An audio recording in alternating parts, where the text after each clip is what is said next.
Warta Lisan 4 Juli 2021. Saudara sekalian yang dikasihi Tuhan Yesus Kristus, selamat beribadah dalam kebaktian Minggu GKI Kelapa Cengkir yang diselenggarakan secara online. Berikut warta lisan yang perlu diperhatikan. Persekutuan usia lanjut. Persekutuan usia lanjut secara daring di channel YouTube GKI Kelapa Cengkir yang diadakan pada hari Selasa 6 Juli 2021 berupa ceramah dengan tema Emptiness Syndrome yang akan dibawakan oleh Ibu Sian Hosea. Bina Pranikah. Bina Pranikah online GKI Kelapa Cengkir, kelas New Normal akan diadakan setiap hari Sabtu pukul 16 sampai 19 melalui media Zoom pada tanggal 7, 14, 21, dan 28 Agustus 2021 dengan biaya Rp300.000 per pasangan.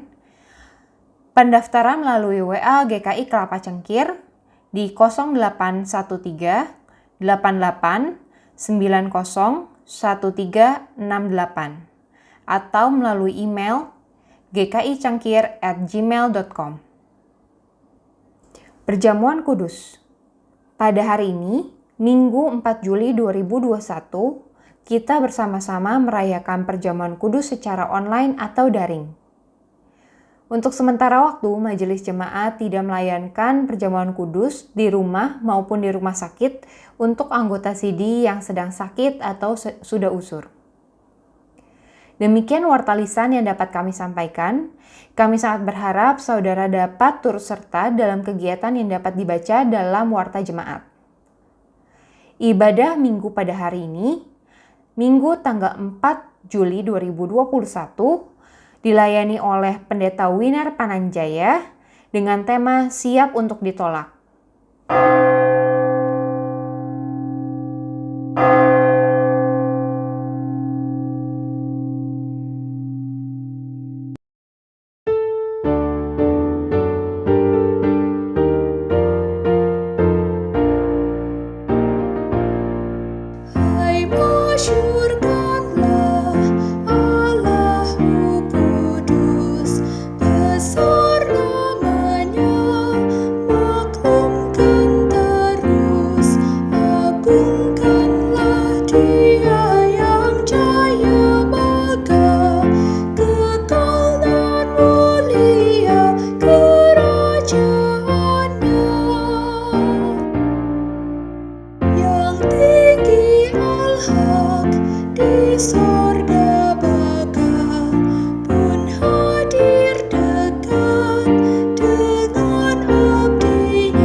Kebaktian kita berlangsung dalam nama Bapa, Anak, dan Roh Kudus.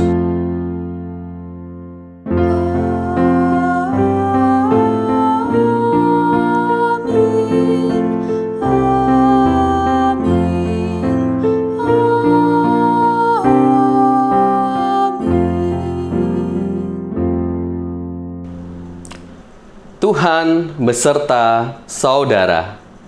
Dan menyertai saudara juga.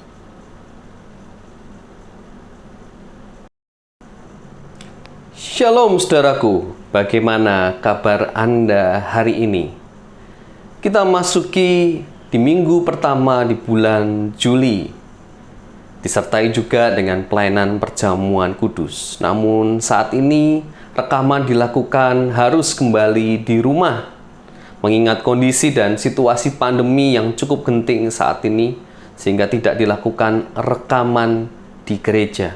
Namun kita bersyukur karena kasih Tuhan dan anugerahnya tidak terbatas oleh ruang dan waktu. Hari ini dengan tema siap untuk ditolak, kita merenungkan dan kita belajar dari Yesus yang mengalami pengalaman ditolak. Nas pembuka Yehezkiel 2 ayat 3 hingga yang keempat. Firman-Nya kepadaku, hai anak manusia, aku mengutus engkau kepada orang Israel, kepada bangsa pemberontak yang telah memberontak melawan aku. Mereka dan nenek moyang mereka telah mendurhaka terhadap aku sampai hari ini juga. Kepada keturunan inilah yang keras kepala dan tegar hati, aku mengutus engkau dan harus kukatakan kepada mereka, beginilah firman Tuhan Allah. Marilah saudaraku, saat ini kita akui di hadapan Tuhan dengan kerendahan hati dosa dan kesalahan kita. Mari kita berdoa. Bapa yang penuh dengan kasih, saat ini kami datang ke hadirat-Mu. Kami sadar Tuhan bahwa di saat kami diminta untuk menanti, menunggu, dan bahkan pengalaman kami ditolak Tuhan, membuat kami emosi, membuat kami marah, membuat kami kecewa dan sakit hati. Bapa, terkadang juga muncul dendam di saat kami ditolak. Ya Tuhan, kami mau mengakuinya saat ini di hadapan-Mu, setiap perasaan benci, dengki, dan dendam yang ada dalam diri kami. Mari kita akui di hadapan Tuhan.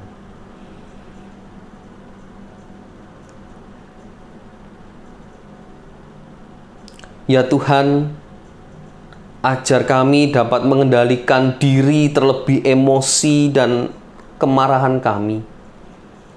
Sehingga apa yang kami lampiaskan, yang kami keluarkan dari dalam diri ini tidak berakibat fatal bagi orang-orang di sekitar kami.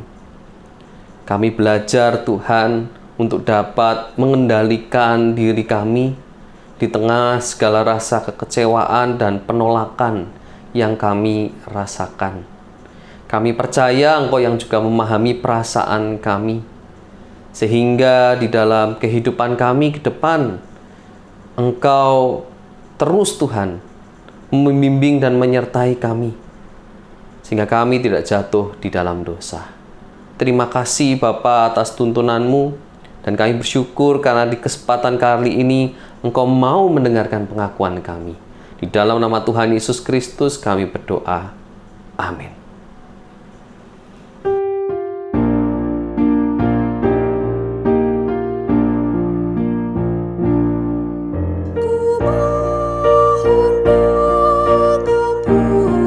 Tuhan nyata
Saat ini saudaraku, kepada kita yang telah mengaku dosa dengan segenap hati, dengarlah berita anugerah dari Roma pasal yang ketiga ayat 23 hingga 24.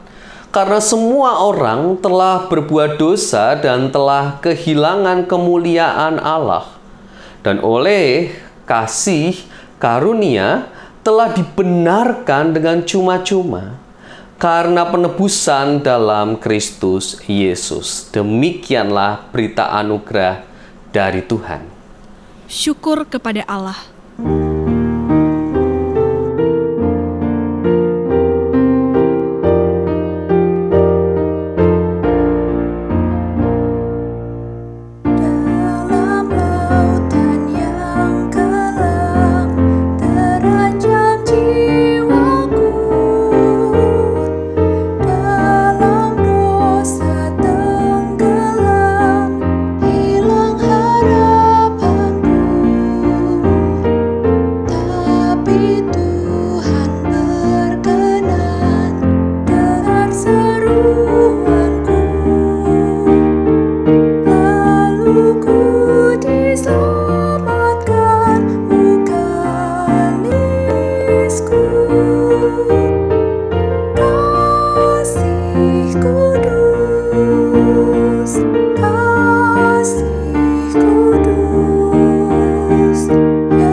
Marilah saudaraku, saat ini kita persiapkan hati kita sebelum kita akan mendengarkan firman Tuhan. Mari kita berdoa. Ya Tuhan, kami saat ini rindu untuk dibimbing Tuhan melalui pemberitaan firman-Mu. Dan kiranya setiap pengalaman yang Kau alami di tengah-tengah dunia ini, termasuk pengalaman ditolak, kiranya juga menjadi pengalaman yang berharga bagi kami. Dan kami rindu Tuhan firman itu yang menuntun kami, supaya kami tahu bagaimana kami harus bersikap di saat kami mengalami penolakan. Bapa, tuntunlah kami di dalam firman Tuhan pada hari ini. Kiranya Roh Kudus yang membuat kami dapat mengerti dan memahami isi dari firman Tuhan, serta menerapkannya di dalam kehidupan kami setiap hari.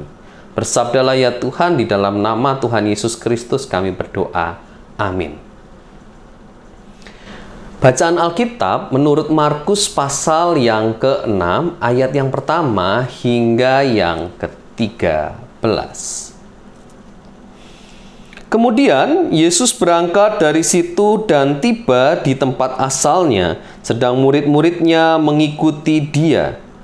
Pada hari Sabat, ia mulai mengajar di rumah ibadat, dan jemaat yang besar takjub ketika mendengar dia, dan mereka berkata, "Dari mana diperolehnya semuanya itu? Hikmat apa pulakah yang diberikan kepadanya? Dan mujizat-mujizat yang demikian bagaimanakah dapat diadakan oleh tangannya? Bukankah ia ini tukang kayu, anak Maria, saudara Yakobus, Yoses, Yudas, dan Simon? Dan bukankah saudara-saudaranya yang perempuan ada bersama kita?" Lalu mereka kecewa dan menolak dia. Maka Yesus berkata kepada mereka, "Seorang nabi dihormati di mana-mana kecuali di tempat asalnya sendiri, di antara kaum keluarganya dan di rumahnya. Ia tidak dapat mengadakan satu mujizat pun di sana, kecuali menyembuhkan beberapa orang sakit dengan meletakkan tangannya atas mereka." Ia merasa heran atas ketidakpercayaan mereka. Lalu Yesus berjalan keliling dari desa ke desa sambil mengajar. Ia memanggil ke-12 murid itu dan mengutus mereka berdua-dua. Ia memberi mereka kuasa atas roh-roh jahat dan berpesan kepada mereka supaya jangan membawa apa-apa dalam perjalanan mereka, kecuali tongkat, roti pun jangan, bekal pun jangan, uang dalam ikat pinggang pun jangan. Boleh memakai alas kaki, tetapi jangan memakai 2 baju. Katanya selanjutnya kepada mereka, "Kalau di suatu tempat kamu sudah diterima dalam suatu rumah, tinggallah di situ sampai kamu berangkat dari tempat itu. Dan kalau ada suatu tempat yang tidak mau menerima kamu, dan kalau mereka tidak mau mendengarkan kamu, keluarlah dari situ dan kebaskanlah debu yang di kakimu sebagai peringatan bagi mereka." Lalu pergilah mereka memberitakan bahwa orang harus bertobat. Dan mereka mengusir banyak setan dan mengoles orang sakit dengan minyak dan menyembuhkan mereka. Demikianlah Injil Yesus Kristus. Yang berbahagia adalah mereka yang mendengarkan firman Allah dan yang memeliharanya. Haleluya.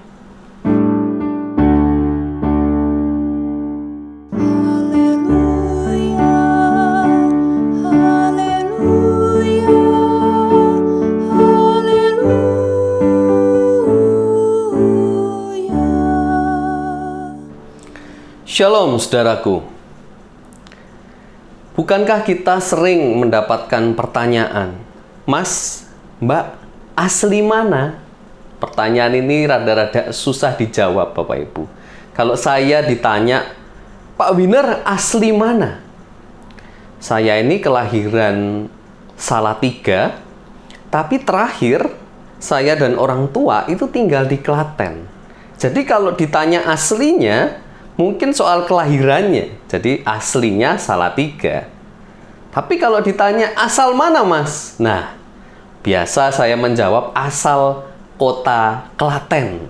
Karena terakhir saya tinggal di Klaten dan cukup lama tinggal di Klaten. Lebih lama bahkan daripada di Salatiga, tempat asli saya. Kenapa pertanyaan ini begitu penting, saudaraku? Karena ternyata pertanyaan asal mana, asli mana itu menentukan seberapa besar orang ini menerima, seberapa besar penerimaannya. Tentu Anda akan senang jika berjumpa dengan orang-orang yang berasal dari daerah yang sama. Dari bahasanya, dari makanannya, dan apa yang ada di daerah itu akan menjadi topik pembicaraan yang sangat enak sekali. Sehingga relasinya akan lebih dekat. Dan tentu kalau kita lihat di Kelapa Cengkir, saudaraku, banyak yang berasal dari Jawa Tengah juga. Dari Temanggung, Solo, Magelang, Semarang, dan berbagai daerah. Demikian juga yang dari luar pulau. Kita berjemaat di GKI Kelapa Cengkir berasal dari banyak daerah orang-orang perantauan. Belum lagi kalau ditanya lulusan mana. Kalau Jemaat GKI Kelapa Cengkir banyak yang dari lulusan Universitas Kristen Satya Wacana Salatiga, UKSW. Saya punya pengalaman Bapak Ibu saat ditanya, dan pada waktu itu saya masih SD kelas 4 hingga SMP kelas 3. Saya sekolah di Semarang, SMP kelas 1 sampai kelas 3. Dan teman-teman saya pada bertanya, "Win, kamu tuh asalnya dari mana?" Dan saya jawab, "Weleri." Saudaraku, kalau Anda mendengar kata Weleri, saya percaya tidak semua dari Anda tahu Weleri itu ada di mana. Kalau Bapak Ibu naik mobil atau kendaraan darat lainnya dan melewati tol ke Jawa Tengah, misalnya Bapak Ibu pergi ke kota Semarang, Bapak Ibu akan melewati satu jembatan merah yang cukup besar. Itu tandanya Bapak Ibu ada di kota Weleri. Dan Weleri merupakan sebuah kecamatan, saudaraku. Dan zaman dulu belum ada tol itu.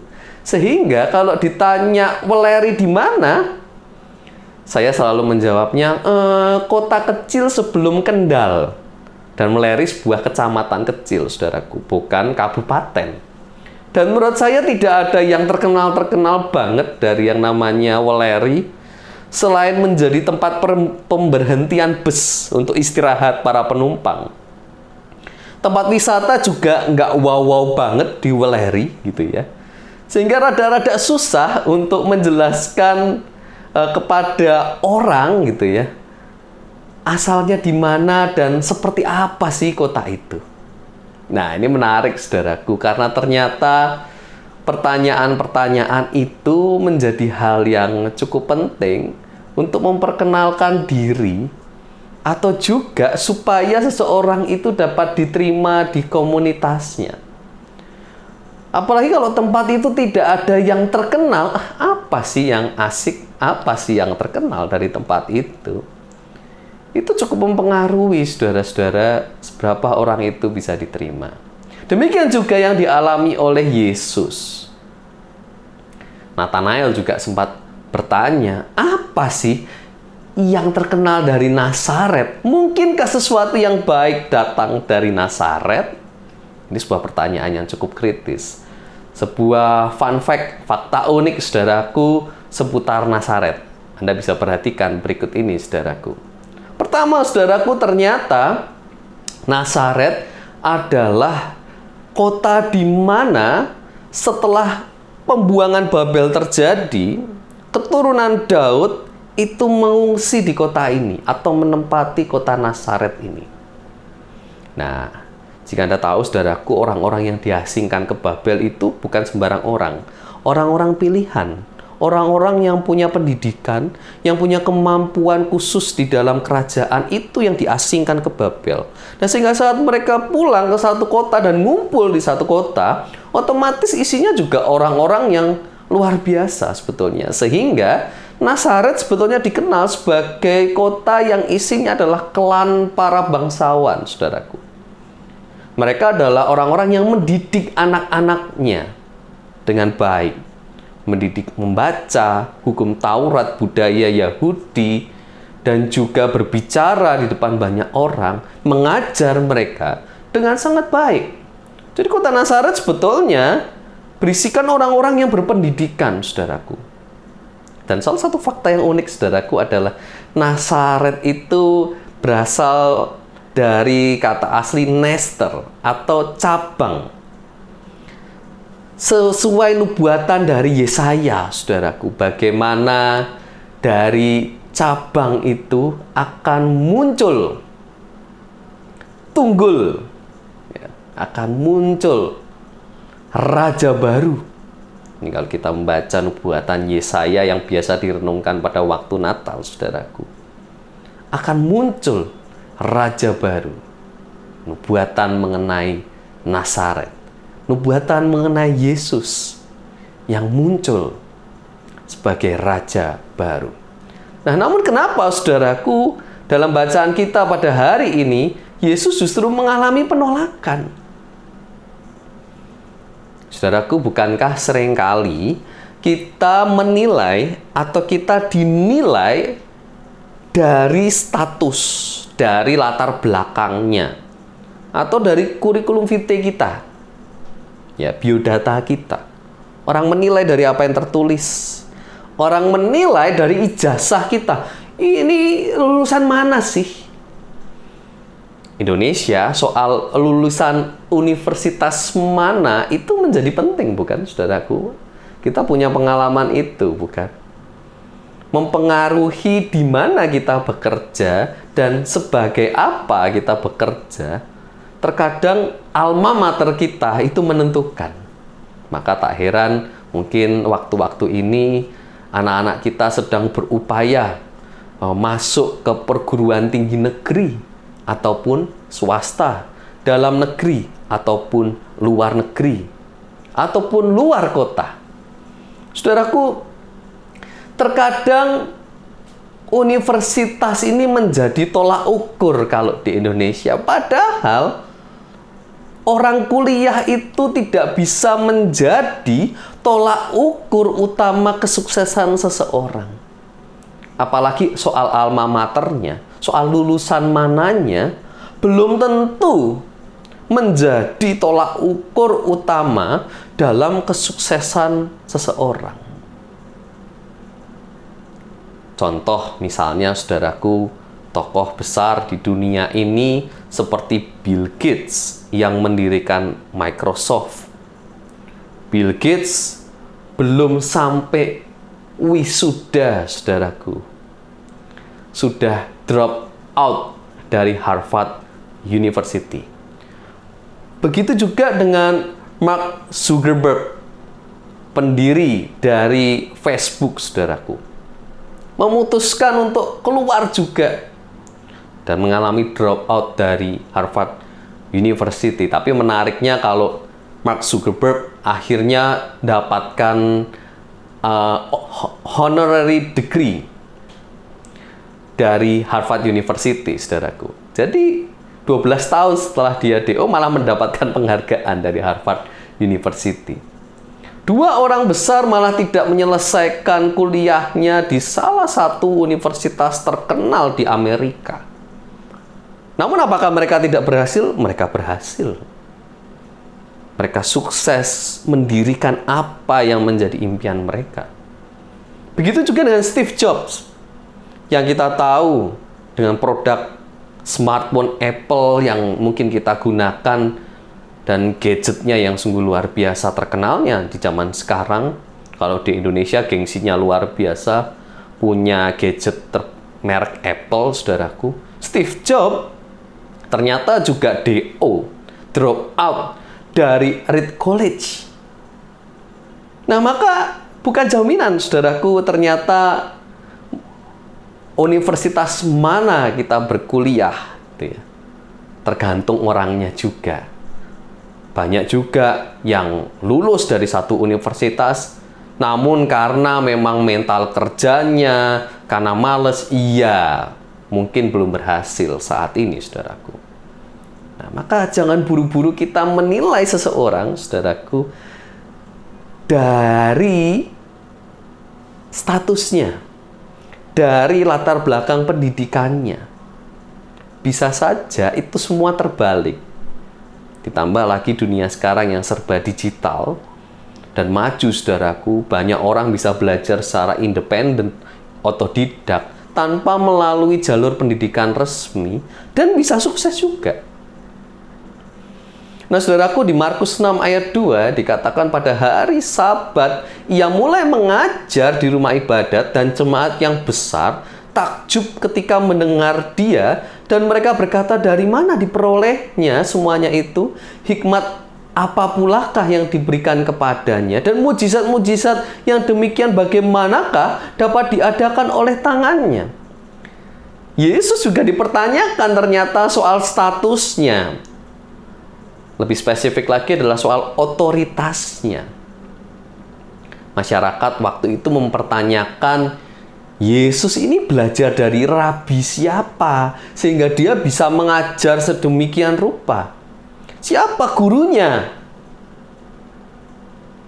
Dan juga saudaraku, kalau seorang itu punya kuasa, apalagi kuasa mujizat, masyarakat pada waktu itu hanya berpatok pada dua sumber. Kalau nggak kuasa itu dari Allah, ya kuasa itu dari iblis. Nah, sedangkan dikatakan tadi saudaraku bagaimana Yesus adalah anak tukang kayu biasa. Sehingga bagaimana mungkin seorang anak tukang kayu biasa ini punya kuasa dan juga tidak belajar dari rabi manapun. Nah, ini menarik saudaraku karena ternyata di Nazaret Yesus diragukan status dan otoritasnya, saudaraku. Nah, saudaraku, selain itu, saudaraku, selain soal status otoritas, latar belakang pendidikannya, ternyata faktor keturunan itu juga menentukan. Dan ini adalah hal kedua, saudaraku, yang dialami oleh Yesus. Saya rasa orang Indonesia juga punya kecenderungan seperti itu, menilai seseorang dari orang tuanya, dari keturunan. Ini anaknya siapa? Itu penting banget di Indonesia.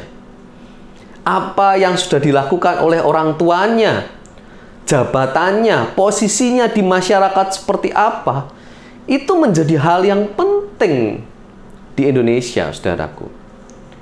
Kalau positif, orang tuanya punya jabatan yang tinggi, orang tuanya ini punya status, kekayaan, wah, orang memandang anaknya juga berbeda.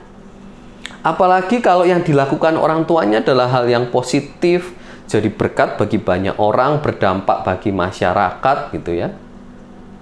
Ditambah si anak juga melakukan hal yang baik dalam kehidupannya sebagai anak dari bapak ini, lalu masyarakat akan menilai, wah pantas saja bapaknya sih begitu. Wah cocok nih si bapak dan anak sama perbuatan baiknya.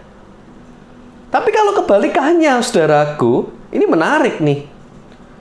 Mungkin orang tua kita punya kesalahan dan itu dipandang jelek, dipandang buruk, negatif oleh masyarakat dan juga keluarga.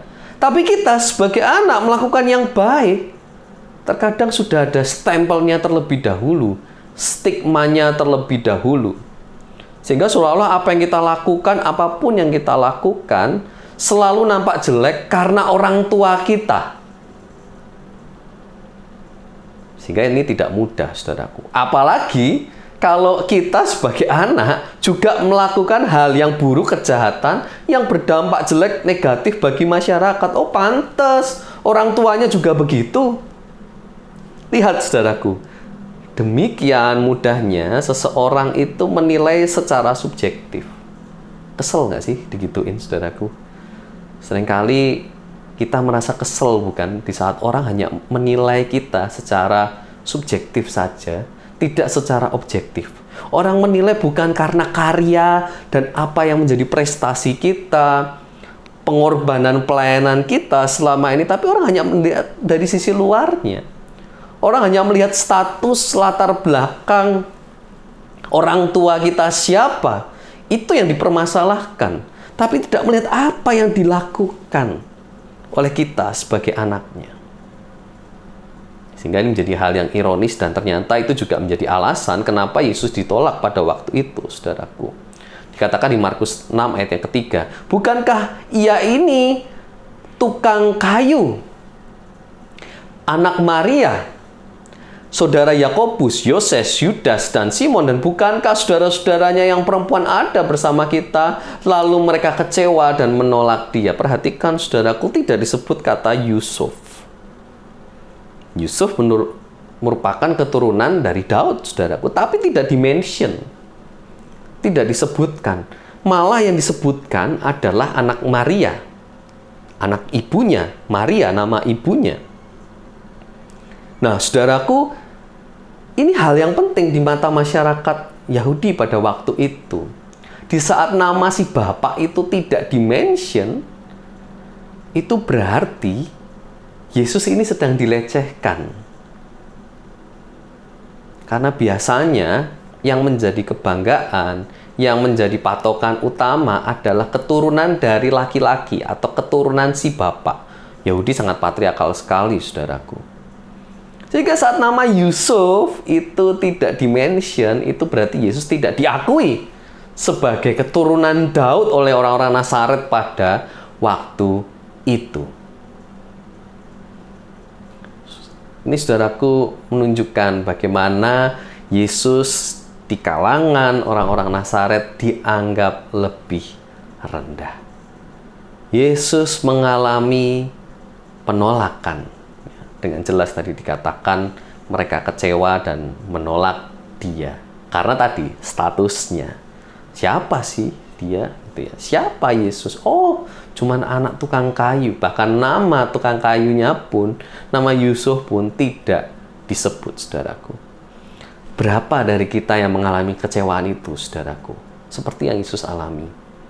Di saat kita ditolak dan cuman dilihat statusnya saja, dilihat apa yang nampak dari luar atau dari kurikulum vitae kita tanpa melihat apa yang kita kerjakan, yang kita lakukan, saudaraku. Nah, saudaraku, penolakan mungkin kita alami dalam berbagai bidang, dalam berbagai sisi kehidupan, ditambah saat ini mungkin di tengah pandemi ini kita juga mengalami penolakan. Karena kita lihat, saudaraku, situasi yang cukup genting saat ini, mungkin kita juga ditolak oleh rumah sakit satu ke rumah sakit yang lain. Tempat-tempat yang harusnya menjadi isolasi mandiri juga penuh, dan ternyata kita mengalami penolakan. Saya jadi teringat waktu kelahiran Yesus. Dan Maria serta Yusuf ditolak oleh berbagai penginapan karena penuh. Ternyata Yesus juga mengalami penolakan sedemikian rupa, dan kita juga saat ini dalam kondisi mengalami penolakan-penolakan karena COVID-19 ini. Bahkan ada juga yang mengalami penolakan di tengah masyarakat di saat dia isolasi mandiri di rumah dan diketahui oleh masyarakat sekitar, dan mereka nggak mau kita keluar dari rumah. Mereka maunya kita di dalam atau segera mengungsi keluar ke tempat isolasi mandiri. Secara tidak langsung, bukankah kita juga mengalami penolakan di tengah masyarakat di tengah-tengah pandemi ini, saudaraku? Ditambah lagi, kalau kita melihat penolakan-penolakan yang lain. Penolakan dalam relasi, penolakan oleh orang terdekat, saudaraku. Orang yang paling kita sayangi. Menurut saya penolakan semacam itu adalah penolakan yang paling mengecewakan. Penolakan yang paling bikin sakit hati, saudaraku. Di saat kita ditolak oleh orang-orang yang paling kita sayangi.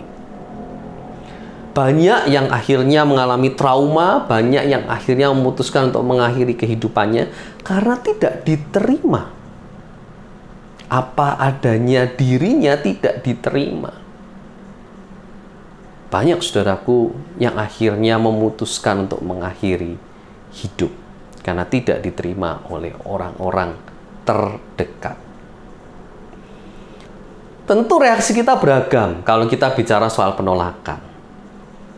Tidak mudah memang, seperti tema pada hari ini dikatakan harus siap mengalami penolakan. Tergantung situasi kondisinya, tergantung ditolak siapa, Pak. Tergantung seperti apa penolakannya. Bentuk penolakannya juga menjadi hal yang penting. Terkadang memang tidak siap, apalagi jika begitu mendadak. Di saat kita mungkin sudah berupaya, kita sudah memberikan effort yang cukup besar ya, dan kita sudah percaya bahwa apa yang kita kerjakan ini pasti diterima, ternyata ditolak. Nah, saudaraku, terkadang kekecewaan itu makin besar di saat effort yang kita sudah lakukan itu juga besar. Kalau kita bicara soal relasi, hubungan, pacaran, saudaraku. Ada yang mengatakan begini, saudaraku. Jangan cintai orang yang kamu sukai itu 100%. Sisakan 1% atau bahkan lebih untuk penolakan dan kekecewaan, saudaraku. Jadi kita harus siap, saudaraku, bahwa ada kemungkinan ditolak nih. Sehingga harus siap. Jadi waktu nembak ya, waktu mengutarakan ya bahwa kita sayang, kita cinta kepada seorang, kita juga harus siap mempersiapkan hati ini untuk kecewa, siap untuk ditolak, saudaraku. Nah, di dalam pekerjaan misalnya kita harus menyiapkan plan B, rencana cadangan di saat misalnya proposal kita mengalami penolakan. Apa yang sudah kita lakukan ternyata tidak diterima, kita kalah tender dan sebagainya. Kita harus siapkan rencana selanjutnya sehingga kalau ini terjadi kita dengan segera dapat berpindah ke plan B kita atau rencana cadangan kita, saudaraku. Bukan berarti saya minta Anda untuk tidak maksimal melakukan sesuatu, tapi siap-siaplah di saat kita mengalami penolakan. Di saat ada kemungkinan sekian persen penolakan, maka kita harus mempersiapkan penolakan itu. Nah, beberapa orang, saudaraku, mungkin sudah terbiasa, namun ada yang sudah bisa legowo mungkin di dalam penolakan. Lalu move on, saudaraku. Beberapa entrepreneur di bidang kuliner, saudaraku, cukup biasa mengalami penolakan. Misalnya saja produk makanan tertentu, lalu dia membuat resepnya. Nah, untuk dites resepnya ini, saudaraku, supaya nanti menjadi makanan yang viral, yang populer di masyarakat. Wah, terkadang pengusaha kuliner harus berusaha dengan maksimal dan mengalami berbagai penolakan. Resep A dicoba, resep 2, 3, hingga bahkan ribuan angkanya. Kadang di benchmark dengan produk makanan yang sama, yang terkenal, lalu disuguhkan blind test ya. Jadi nggak tahu ini yang punyanya siapa. Yang mencicipi makanan, oh, yang ini lebih enak, yang ini kurang. Wah, ternyata masih belum bisa menyamain. Coba lagi, olah lagi resepnya, bikin lagi, tes lagi, sampai rasanya bisa sama atau bahkan melebihi. Dan itu membutuhkan pengorbanan yang sangat besar sekali, penolakan berulang kali, sampai akhirnya berhasil menemukan resep makanan yang paling pas dan dianggap banyak orang ini lebih enak dari tetangga sebelah. Saudaraku, ada juga yang mungkin karena sudah terbiasa, sudah cukup sering mengalami penolakan, akhirnya terbiasa dengan penolakan itu, sehingga saat ditolak itu nggak sakit, sakitnya nggak di sini lagi, gitu. Karena sudah biasa mengalami penolakan. Contoh misalnya sales apapun ya, produk apapun. Di saat menawarkan produk, mungkin sehari menawarkan hingga ke 10 klien. Belum tentu semuanya berminat. Barangkali cuma dapat 1 klien.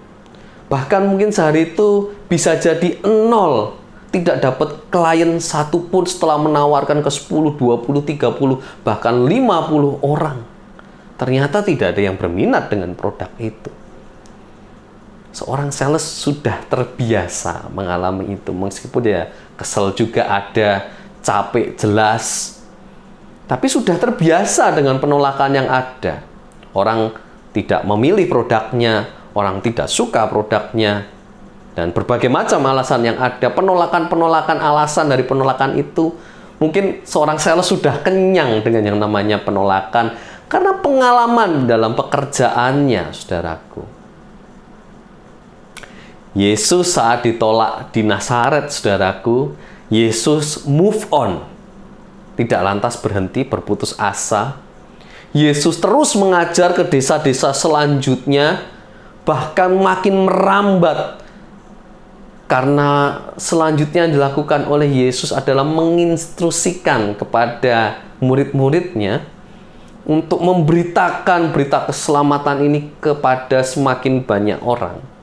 Bahkan Yesus membekali mereka dengan attitude, dengan sikap bagaimana kalau ditolak.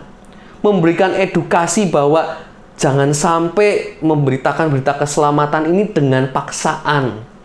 Kita memaksa padahal orangnya nggak mau dengar, orangnya nggak mau terima di rumahnya, lalu kita paksa. Yesus mengatakan jangan dipaksa. Nah, kita lihat saudaraku, mental yang mau menerima situasi penolakan lalu move on, saudaraku. Ini menjadi hal yang sangat menarik, saudaraku. Dibabat, tidak terhambat, malah makin merambat. Nah, semoga ini menjadi semangat dan spirit kita, saudaraku, di saat kita mengalami penolakan. Di saat kita dibabat, dihalangi, dihambat oleh orang, kita tidak terhambat, tidak berhenti, tidak putus asa, malah makin merambat. Saya percaya di tengah pandemi ini, meskipun banyak hal membatasi kita pada akhirnya, tapi kita coba berpikir secara kreatif dan malah makin merambat. Dan mungkin usaha baru yang lahir dari pandemi ini mungkin justru bisa menghidupi kita. Maka jangan menyerah, saudaraku. Meskipun saat ini mungkin kita ada dalam posisi sedang terhambat, tertolak. Mari kita move on, mari kita bangkit lagi, mari kita coba lagi untuk terus berjuang, saudaraku. Untuk mengakhiri khotbah ini, saudaraku, mari kita perhatikan video berikut ini. คุณสาครสมัครตำแหน่งพัฒนาชุมชนยั่งยืนนะครับ ไหนลองบอกเหตุผลซิว่าทำไมผมถึงต้องรับคุณเข้าทำงาน คือหนู ผม เป็นใช่ไหมเรา ค่ะ หนูเป็นตุ๊ด แล้วที่อื่นเขาว่าไง เขาไม่รับค่ะ โอเคครับ ขอบคุณที่แวะมา ขอบคุณค่ะ และจะเริ่มงานได้เมื่อไหร่ คุณรู้ไหมเหตุผลอะไรที่ผมรับสาครเข้าทำงาน แป๊บนะคะ เพราะเขาไม่เหมือนคนอื่น เลยถูกตัดสินจากภายนอ เขา ก ค่ะ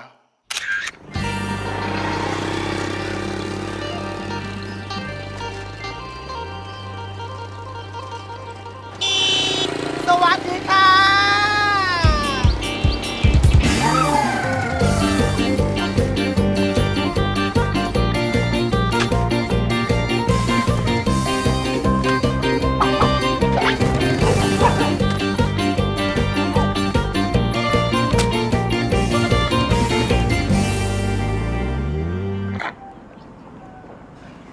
สาครไม่มีใครมาแล้วมั้ง มาแล้วครับพี่น้องหมอลำมวนซืนมาหอดบ้านท่านแล้วเด้อครับเด้อคนอีสานบ้านเฮาต้องหมอลำซิงซิงซิงซิงซิง เขายิ่งต้องพิสูจน์ตัวเอง ไปแล้วเด้อ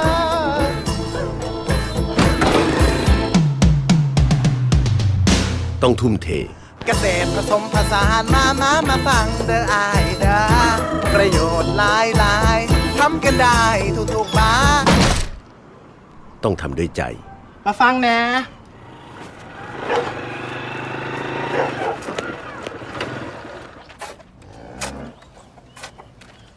ตาว่างบอบ่ว่าง ว่างเนาะพอดีว่ามีโครงการดีๆมานำเสนอค่ะ เป็นโครงการเกี่ยวกับเกษตรผสมผสาน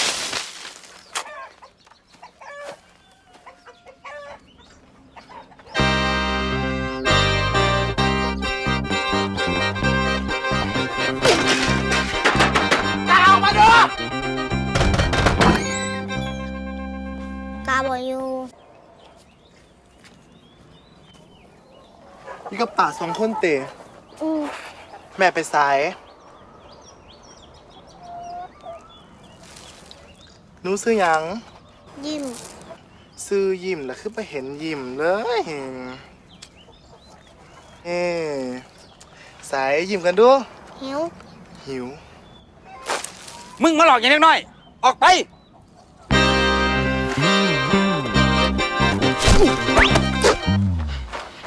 กินตำมะฮุงบ่ บ่กิน กิน ตลาดอยุ่ใส ถามให้หยัง สิไปซื้อเคียง ซื้อเฮ็ดหยัง แล้วบอกพริกเด้ คุณเด้ เอาเด้พริกจะมาเธอ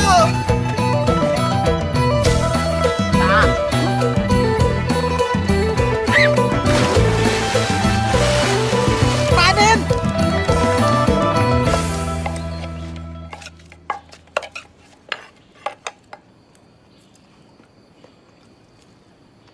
เป็นจังไหน แม่ให้แสบกว่า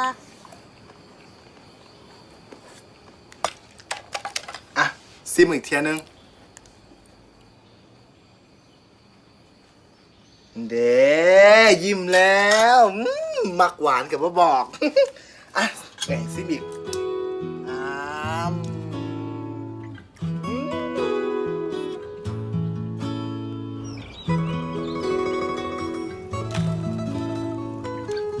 ตาว่าหันขอโทษเด้อใจห่อนไปจักหน้อยอ่ะ ตกลงโตมาเฮ็ดหยังอยู่นี่ ว่าสิมาส่วนไปฟังเรื่องเกษตรผสมผสานนั่นเด้แห้งหนูไม่เห็นเฮี้ยนตาเฮ็ดหนูแห้งเสือครับว่ามันดีอีหลีบักพริกกะมีบักนาวกะมีปลากะมีให้กิน ไก่กะมีให้กิน แถมยังมีข้วยตัวบักใหญ่อีกแม่ตาคันเฮี้ยนอื่นเฮ็ดได้คือเฮี้ยนตานี่มันก็คงสิดีอ่ะแต่ก็สร้างมันเถอะคงบ่มีไผเสือดอก เป็นหยัง เพราะหนูเป็นแบบนี้มั้ง เป็นแบบนี้ก็ตาฮักได้ล่ะ บ่มีผู้ใดอยากฟัง แล้วโตยังอยากเฮ็ดงานนี่อยู่บ่ ว่าไง คุณยังอยากทำงานนี้อยู่ไหม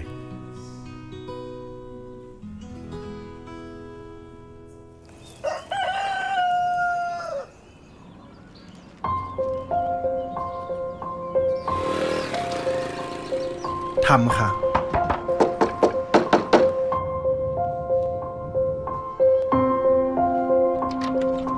พ่อผู้ใหญ่ซอยแน่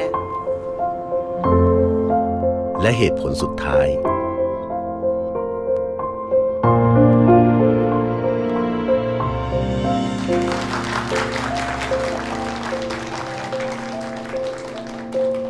สวัสดีค่ะ คนที่ทำด้วยใจ ตื่นแล้วกันตันไปเบัดโตเลยค่ะ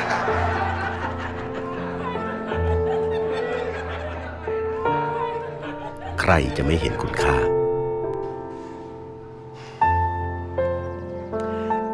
เข้ามาฟังกันดีกว่าเนาะค่ะว่า เกษตรผสมผสานคืออย่าง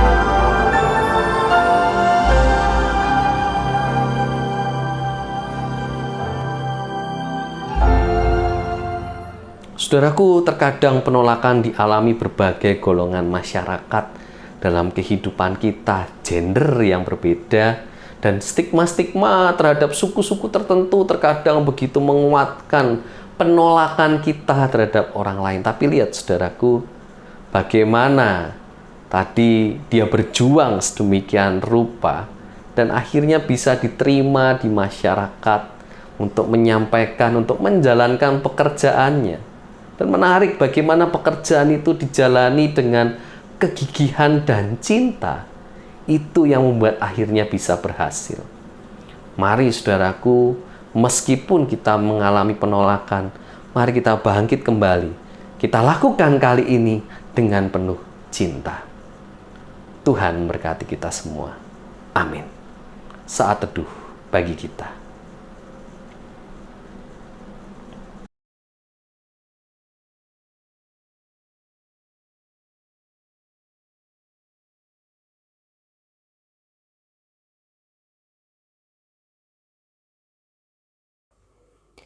Marilah kita bersama-sama dengan umat Allah di masa lalu, masa kini, dan masa depan, mengingat pengakuan baptisan kita menurut pengakuan iman rasuli. Aku percaya pada Allah, Bapa yang Maha Kuasa, Khalil langit dan bumi, dan kepada Yesus Kristus, anaknya yang tunggal Tuhan kita, yang dikandung daripada Roh Kudus, lahir dari anak darah Maria, yang menderita sengsara di bawah pemerintahan Pontius Pilatus, disalibkan, mati dan dikuburkan, turun dalam kerajaan maut. Pada hari yang ketiga, bangkit pula dari antara orang mati, naik ke surga, duduk sebelah kanan Allah, Bapa yang Maha Kuasa. Dan dari sana ia akan datang untuk menghakimi orang yang hidup dan yang mati. Aku percaya kepada Roh Kudus, gereja yang kudus dan am, persekutuan orang kudus, pengampunan dosa, kebangkitan orang mati, dan hidup yang kekal. Amin.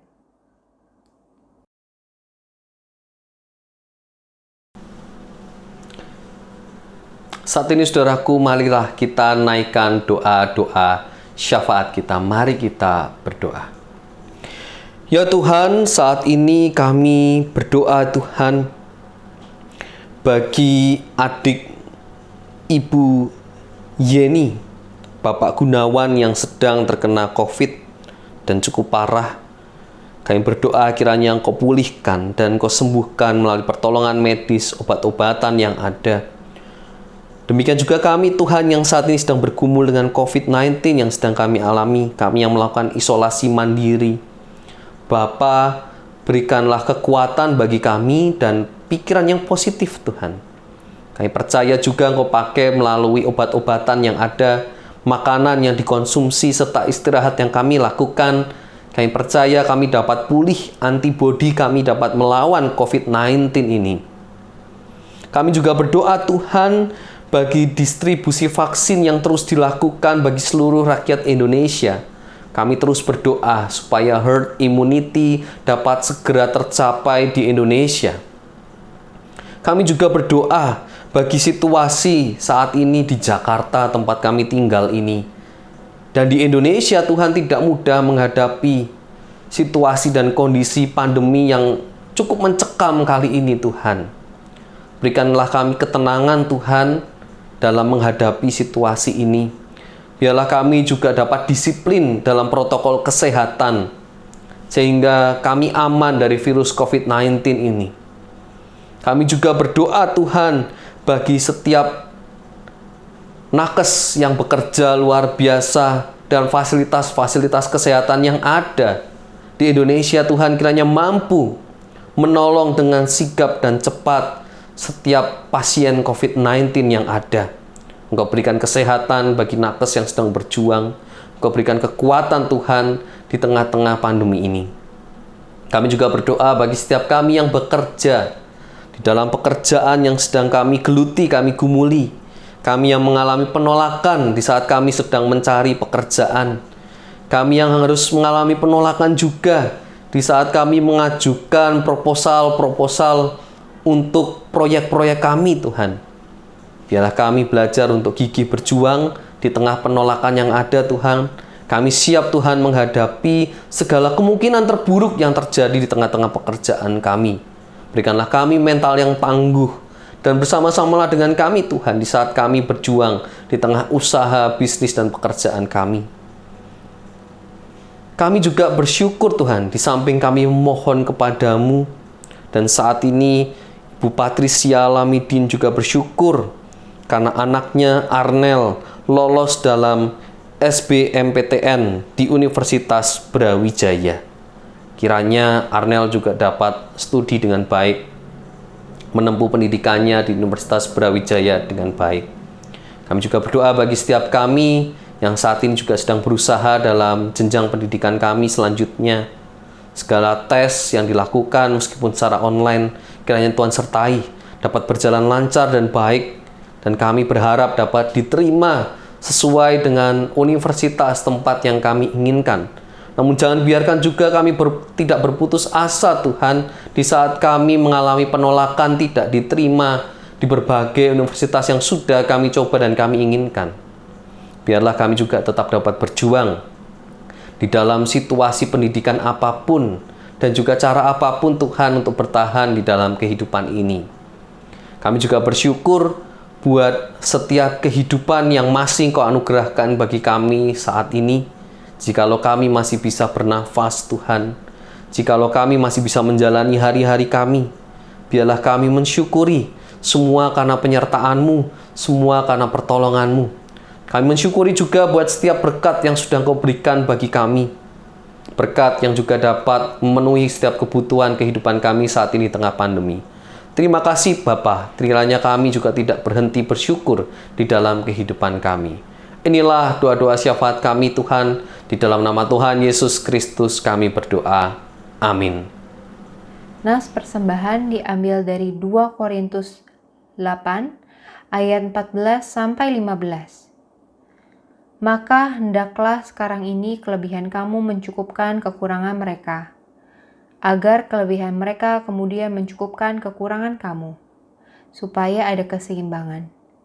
Seperti ada tertulis, orang yang mengumpulkan banyak tidak kelebihan, dan orang yang mengumpulkan sedikit tidak kekurangan. Jemaat dapat memberikan persembahan melalui transfer ke rekening BCA Majelis GKI Kelapa Cengkir maupun scan QRIS GKI Kelapa Cengkir.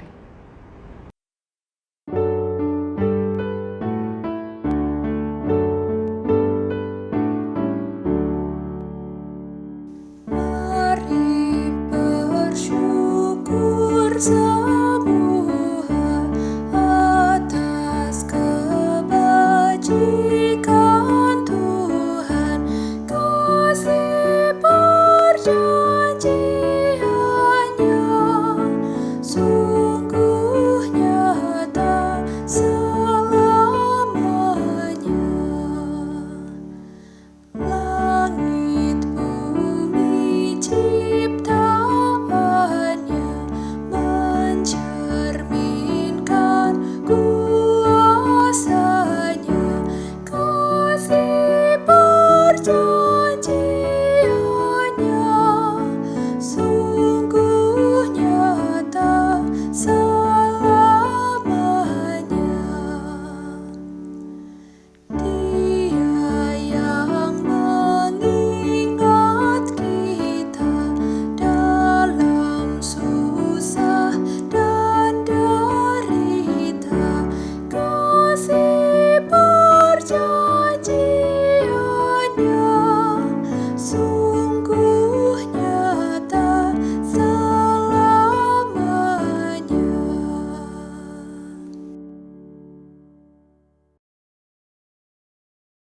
Mari saudara-saudara kita berdoa.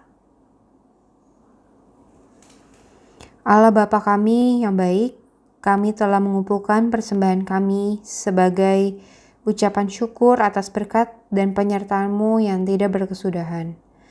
Ajari kami untuk selalu berbuat baik kepada semua orang, agar kita dapat saling mendukung di masa seperti sekarang ini. Terima kasih Bapa, kami mengucap syukur. Haleluya, amin.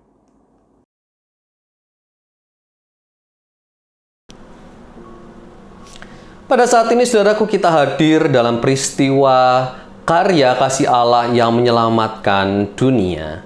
Kelahiran dan kehidupan Kristus anaknya di antara manusia, pembaptisannya, perjamuan malam terakhir bersama murid-muridnya, kematiannya, kita memberitakan kebangkitan Kristus dan kenaikannya ke surga dalam kemuliaan di mana Ia berdoa bagi dunia.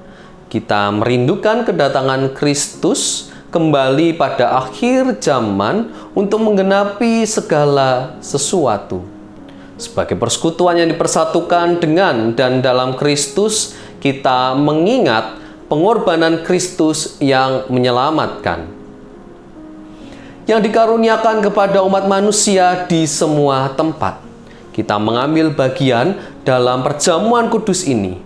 Roh Kudus menolong kita sehingga kita dipersatukan dalam Kristus menjadi satu tubuh dan satu roh, dan menjadi persembahan yang hidup bagi Allah melalui Kristus, dengan Kristus, dalam Kristus.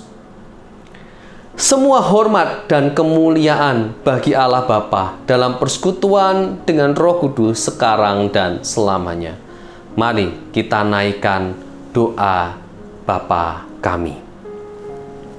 Bapa kami yang di surga, dikuduskanlah namamu, datanglah kerajaanmu, jadilah kehendak-Mu di bumi seperti di surga. Berikanlah kami pada hari ini makanan kami yang secukupnya, dan ampunilah kami akan kesalahan kami, seperti kami juga mengampuni orang yang bersalah kepada kami. Dan janganlah membawa kami ke dalam pencobaan, tetapi lepaskanlah kami daripada yang jahat. Karena Engkau-lah yang punya kerajaan dan kuasa dan kemuliaan sampai selama-lamanya. Amin.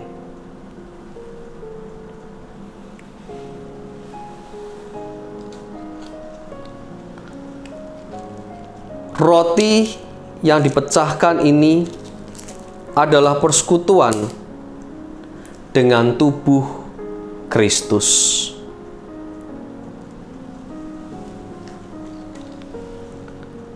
Ambillah.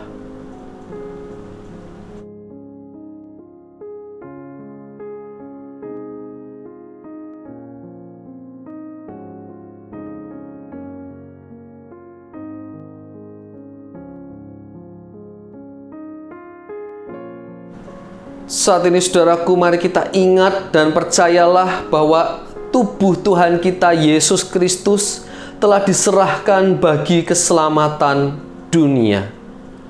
Makanlah.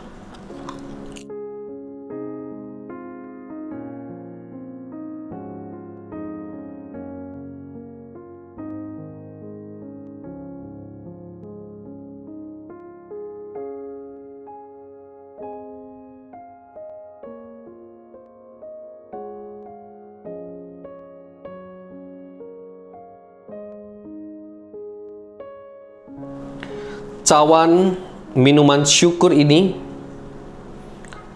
adalah persekutuan dengan darah Kristus.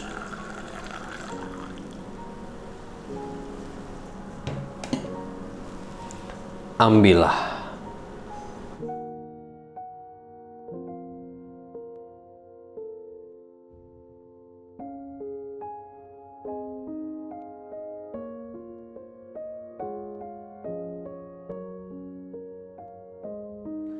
Mari saat ini kita ingat dan percayalah bahwa darah Tuhan kita Yesus Kristus telah dicurahkan bagi keselamatan dunia. Minumlah.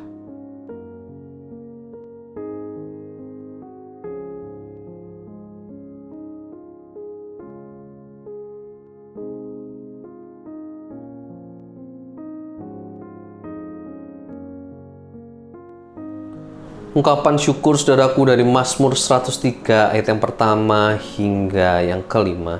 Pujilah Tuhan, hai jiwaku, pujilah namanya yang kudus, hai segenap batinku. Pujilah Tuhan, hai jiwaku, dan janganlah lupakan segala kebaikannya. Dia yang mengampuni segala kesalahanmu, yang menyembuhkan segala penyakitmu. Dia yang menebus hidupmu dari lubang kubur, yang memahkotai engkau dengan kasih setia dan rahmat. Dia yang memuaskan hasratmu dengan kebaikan, sehingga masa mudamu menjadi baru seperti pada burung Raja Wali.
Yesus.